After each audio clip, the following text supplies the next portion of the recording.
Sales are easy. It's making the call that's hard.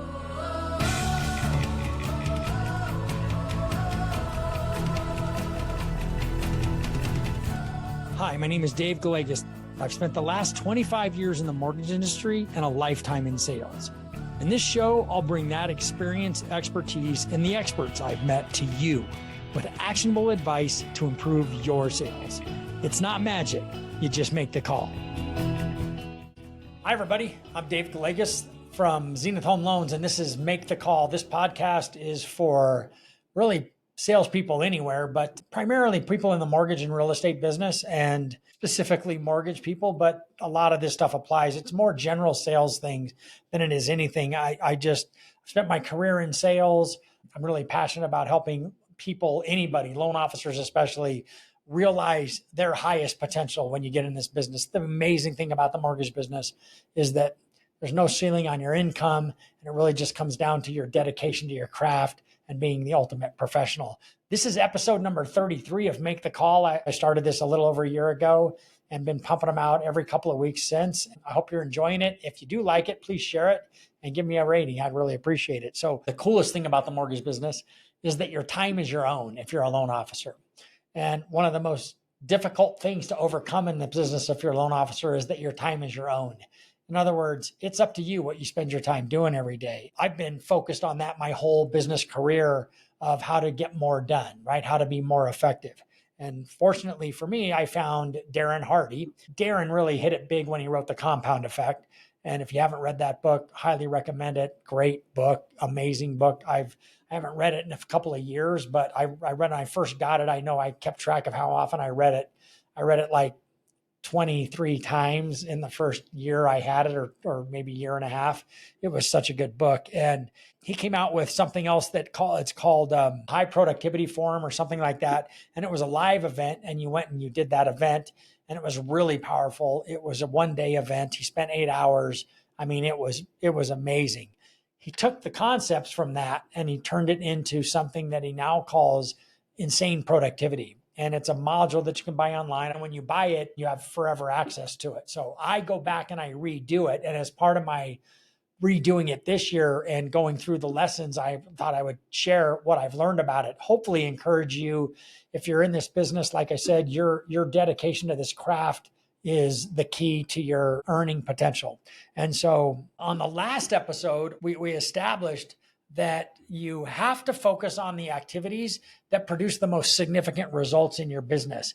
And we did also establish that if you're in sales, like if you're in a mortgage or real estate or any sales profession, the number one activity that you can do that creates the most future opportunity is prospecting for new business. It just is. And if that's not true for you, then you're probably not in any kind of a real sales business that requires you to go out and find new business all the time. You might have a sales job that requires you to maintain, contacts with existing clients that you have. And of course, that's part of the mortgage and real estate business, but prospecting for new business is the key. And this is what we're going to talk about today. We're in module 7. So a lot of people don't know this about Darren, but when he first started, sounds like I have a real bromance going with this guy, doesn't it? It started when he was very young. He got in the real estate business. He was a real estate agent. His father worked as a real estate agent as well. I'm not sure if that's how he got in or if that's how his dad got in. First of all, if you're a real estate agent or you're a loan officer, there's literally hundreds of tasks that need to be done to facilitate buying or selling a home, or getting a mortgage on a home, or refinancing them. There's a million steps. There's not a million steps, but there's hundreds of steps. That's a legitimate number. And all of those steps need to be managed, and they all need to be done. It's absolutely true that all of those things need to be done. But Darren discovered the 3 biggest things that he had that were the biggest impact on his business were, now listen to this, as a real estate agent, it was pitching a listing, negotiating contracts, and prospecting for business. Those are the 3 vital functions. So he talks about his vital few all the time. And that's what we're focused on here is what's your vital few. And what he figured out is that he decided to delegate everything but those 3 tasks in his business. So he has a really cool graphic that he shows when he sees this. Like he lists, it's a graphic with like literally hundreds of things. You think about what a real estate agent does: makes flyers, puts listings into the MLS, answers listing phone calls, puts for sale signs up in the yard, shows people houses, drives around and shows houses to buyers. I mean, just like the list is endless, right? But it was really cool because it was like doing the paperwork, submitting the paperwork to the title company, taking the earnest money check to the title company, like all of these little things that have to be done. These are all things that are important, but that's the maintenance. That none of that work brings in more business. Obviously, if you do a good job, you take good care of your customer, you get a referral, but it's not prospecting for new business. And what he did is he started to track his time. He delegated all of his tasks, and he went and he got a stopwatch, and he started to track how much time he spent every day on those 3 tasks. And what he would do is, like, when he would go door knocking, and he was like this hardcore prospector, like, I don't know how many real estate agents door knock anymore, not many, but Darren would, when he would go to the door and he would knock on the door, that's when he would turn the stopwatch on. He didn't count the time that he walked to the door because he wasn't actually having any conversation. Customer opened the door, he'd start talking. When the customer closed the door, he would stop the stopwatch and he would go to the next house, knock on the door, and hit the stopwatch again. And so he was keeping track of the actual time that he spent doing that work. And at the end of his first day, he was thinking that he would have hours of prospecting activity. When he got done, it was like less than a half an hour. And that's when he was like, oh my God, I can't believe how little time I actually spend prospecting. I don't think that it's that far off for most people in sales today, as far as how much prospecting for new business they're actually doing. When it comes to mortgage lending, also, like I said, hundreds of tasks that have to be done: helping a customer buy a home, helping a customer get pre-approved to buy a home, helping a customer, to refinance a home. But I also think there's only 3 vital functions for a loan officer. Just like Darren said, there's only 3 vital functions. And I think those are talking with people that are interested in getting a loan and helping them come up with a strategy for it. Like that's part of like the pitching a listing side of what Darren was talking about. You're talking to people who are interested in getting a loan and devising a strategy for them. The second thing they do is negotiate terms with when the client's ready to commit, they negotiate those terms and get the customer to commit. And the third thing is prospecting for new business. The goal should be, if you're a loan officer, your goal should be delegate everything else, right? Like that's what it really comes down to. And one of the biggest problems that high achievers have is that you get really good at too many things. And when that happens, you begin to have trouble delegating those things to somebody else because they don't do them as well as you. I was one of those guys. Like you got to where you would delegate tasks to other people, and then you'd watch them do them, which is like completely the opposite of delegating them. Even though they've been trained and they do them adequately, most people get to be a perfectionist. I've had this happen. I'm sure this is a common trait for a lot of you, is that you get to where you just don't trust other people to do it as well as you, and so that you do it yourself.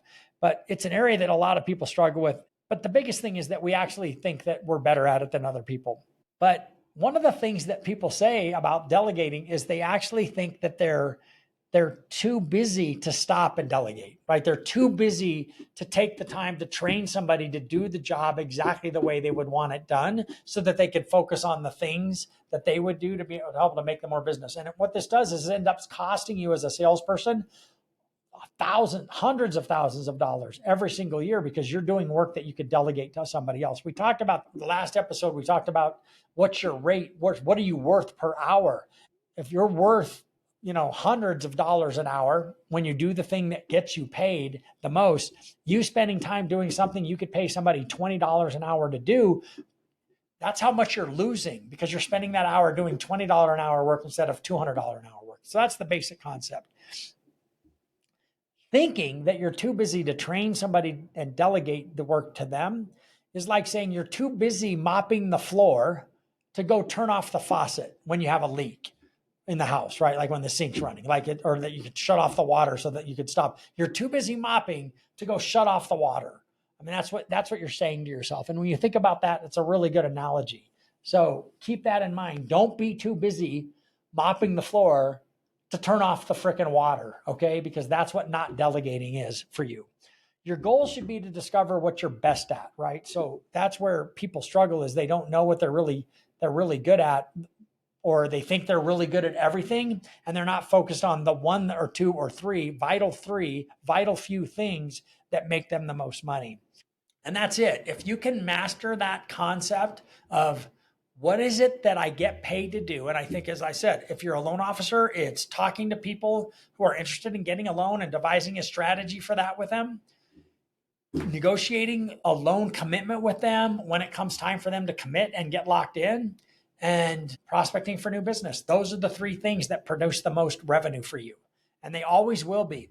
And any time you spend doing anything else is going to cost you money. When you first get started, you really typically can't hire, right? Like you can't just hire a massive number of people to do all this work so that you have to do. And so the challenge is you got to work really hard as you're building your business up. And this goes for wherever you're at in your business. If you're ready to take it to a next level, if you know in your mind that you could do more business if you could just focus on doing more business instead of doing all this other work, then what you have to do is work hard enough and long enough. It's just what everybody has to do. This isn't like unique. Like I think about, sometimes I hear loan officers talk about, it's like, man, if I could just spend more time, I just have all this stuff to do. It's like, okay, well, spend the more time, make the investment now to get to sell your way out of that job that you don't want to do. So you got to get to a point where you're doing enough business that you can afford to hire that next person so that you can focus on the thing that does more business for you. And every time you hire if you're a loan officer and you want to hire somebody, you don't need anybody to help you with your business if you're closing an average of 5 loans a month or less. So that's somewhere 4 or 5 or 6 loans a month. Yeah, it's a lot of work, but it isn't too much work. You're probably working 45, 50 hours a week unless you're super inefficient with your time and you're not focused on the activities that need to be done. But you can handle a 4 to 5 or 6 loan pipeline. If you want to go to 10, then you need to hire that first person. But don't make the mistake of hiring that first person and then just staying at 4 or 5 or 6, because it's just going to cost you too much money. And your company doesn't owe you.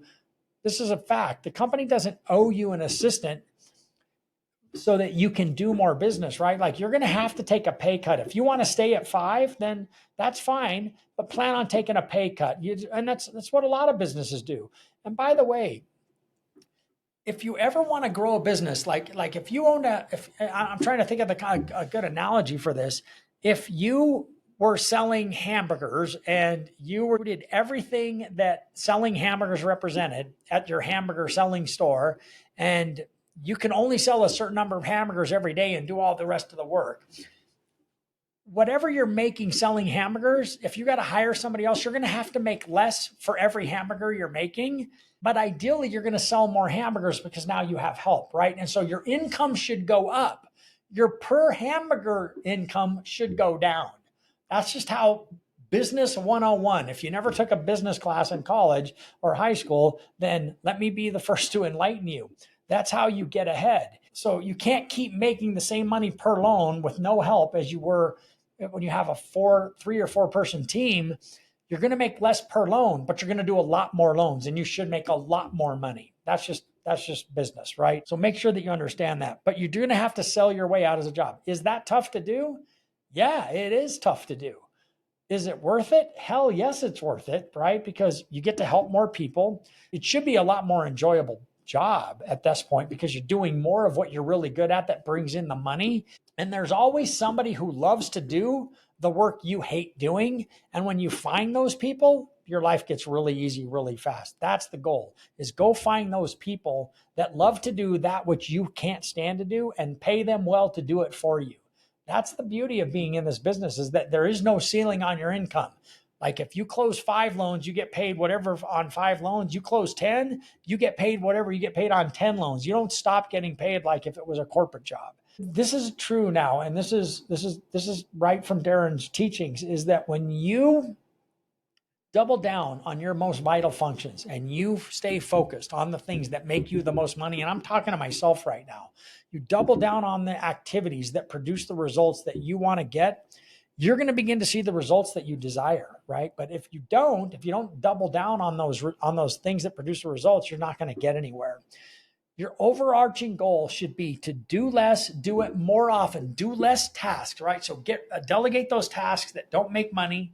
They have to be done, but they aren't going to bring in the new money, right? They're not going to bring in the new business opportunities for you. Do less of those tasks, get better at the function that produces the results that bring in the most revenue. And the more you practice that, the more money you're going to make. This is how this is going to work. I guess this is kind of a business 101 class, is just understanding the thing that figure out what you get paid for. And remember that being really good at those three things, that's what produces the best result for you. And if you're a loan officer, it's talking with people who want to get a loan and devising a strategy to help them. It's getting them to commit, locking them in, doing that call, and negotiating their terms, and then prospecting for business. Those are your three jobs. If you're not doing those three things, you're costing yourself money. If you're a realtor, it's the biggest thing, according to Darren, was pitching a listing, negotiating contracts, and prospecting for business. So that's it. It isn't that complicated. Those are your vital functions in these roles. So that's it, folks. Here's my quote of the week from Ronald Reagan, the great one. Surround yourself with the best people you can find, delegate authority, and don't interfere. All right? Words of wisdom from a master. That's it for episode 33. This is Make the Call. I'm Dave Gallegos, president of Zenith Home Loans. If there's ever anything that I can help you with or guide you on this, I love talking about this stuff. Happy to help anybody who is interested. Thanks for listening, everybody. Tell your friends, give me a like, make sure you share it. Thanks, everybody. Enjoy the rest of your day. Thank you for listening to Make the Call with Dave Gallegos, brought to you by Zenith Home Loans. If you enjoyed this episode, make sure to subscribe to the show anywhere you listen to podcasts, and share the show with a friend or colleague who would also find value.